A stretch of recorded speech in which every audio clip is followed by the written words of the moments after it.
ಅರೆಬರೆ orchestra ವಿಶೇಷ ಕಾರ್ಯಕ್ರಮಕ್ಕೆ ಸ್ವಾಗತ. ನಾನು ಕುಸುಮಾ.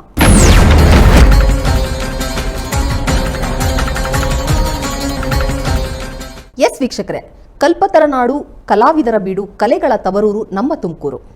ಇಂತಹ ಜಿಲ್ಲೆಯಲ್ಲಿ ಹುಟ್ಟಿದ ಗುಬ್ಬಿ ವೀರಣ್ಣ ನಾಟಕ ಮಂಡಳಿಯಿಂದ ಕನ್ನಡದ ಮೇರು ನಟರಾದ ಡಾಕ್ಟರ್ ರಾಜ್ಕುಮಾರ್, ಬಾಲಕೃಷ್ಣ, ನರಸಿಂಹರಾಜು, ಮಂಜುಳಾ ಸುಪ್ರಸಿದ್ಧ ನಟನಟಿಯರುಗಳನ್ನು ಕಂಡಂಥ ಸುಪ್ರಸಿದ್ಧ ಜಿಲ್ಲೆ ನಮ್ಮದು.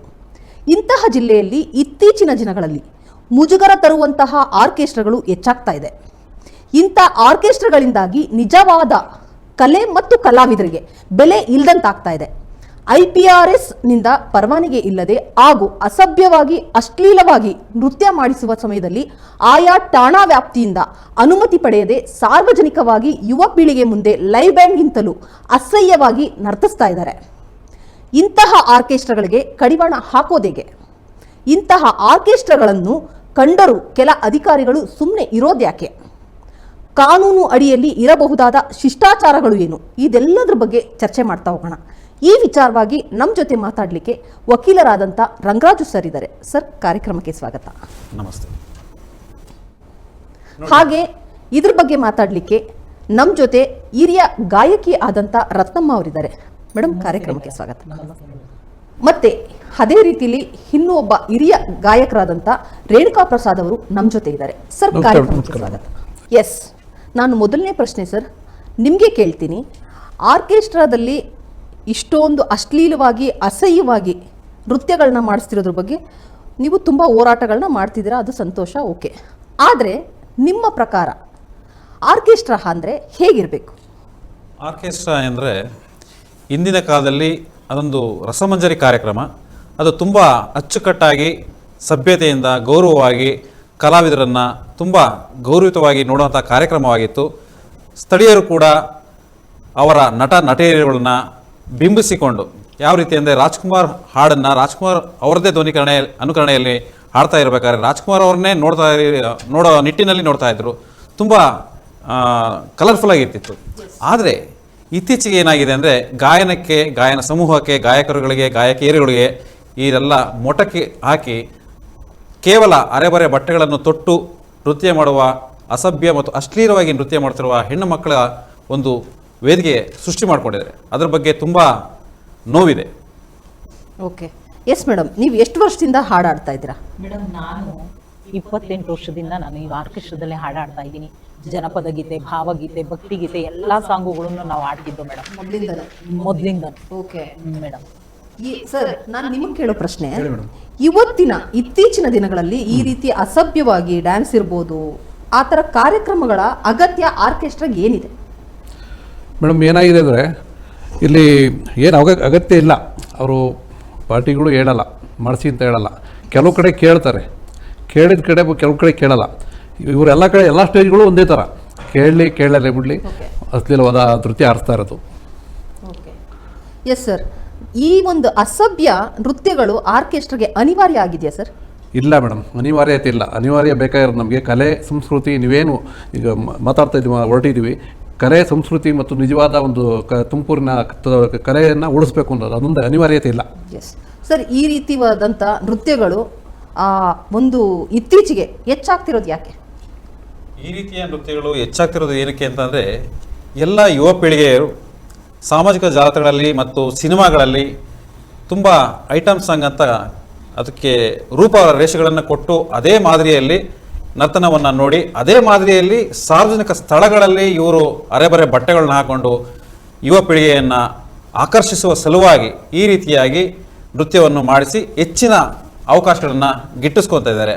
ಆದರೆ ಇದು ಅನಾರೋಗ್ಯದ ವಾತಾವರಣ ಅಂತ ನಾನು ಹೇಳ್ತೀನಿ. ನಾನು ನಿಮಗೆ ಇನ್ನೊಂದು ಪ್ರಶ್ನೆ ಕೇಳ್ತೀನಿ ರಂಗರಾಜು ಸರ್.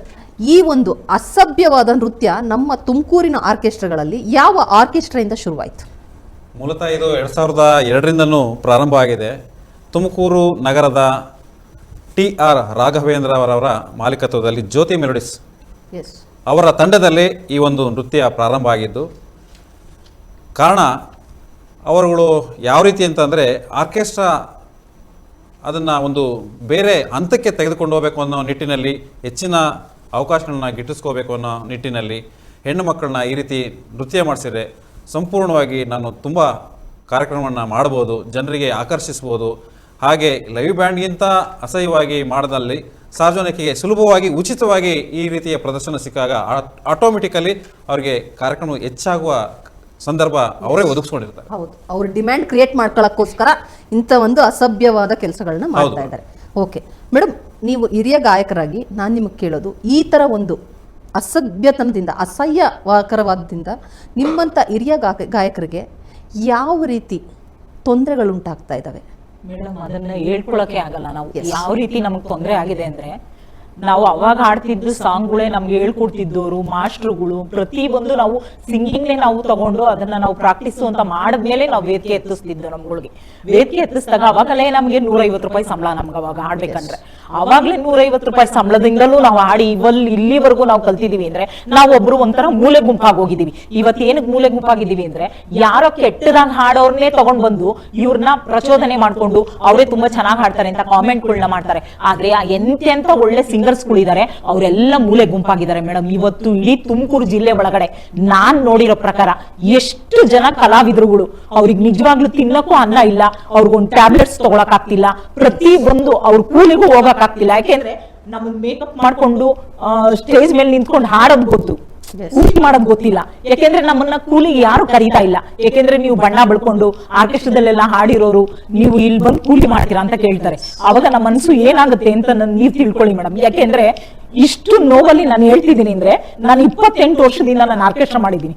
ನನ್ನ ಜೀವನ ನಾನು ಸಾಗ್ತಿರೋದು ಅಂದ್ರೇನೆ ನನ್ನ ಜನಪದ ಗೀತೆ, ಭಾವಗೀತೆ, ಭಕ್ತಿ ಗೀತೆ, ಆರ್ಕೆಸ್ಟ್ರಾದಲ್ಲಿ ಫಿಲಂ ಸಾಂಗು ಪ್ರತಿ ಒಂದು ನಾವು ಮಾಡ್ಕೊಂಡು ಗಾಯಕರಾಗಿ ನಾವು ಇಲ್ಲಿವರೆಗೂ ಜೀವನ ಸಾಕ್ತಿದೀವಿ.